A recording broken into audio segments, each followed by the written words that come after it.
ইন্দ্রদেবকে বন্দি করে হয়েছিল ইন্দ্রজিৎ। অপার শক্তিশালী সে, জয় করেছিল দিক বিদিক।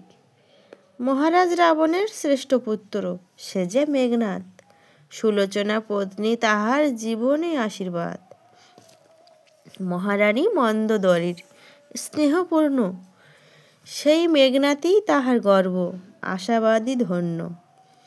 মেঘের আড়ালে লুকিয়ে সে করতে পারত যুদ্ধ, তাকে কেউ পারতেন না বশ করতে পারত না কোনো বন্ধনে আবদ্ধ।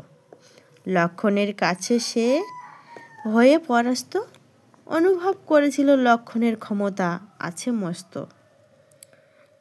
সমস্ত অস্ত্র তাকে করেছিল প্রদক্ষিণ।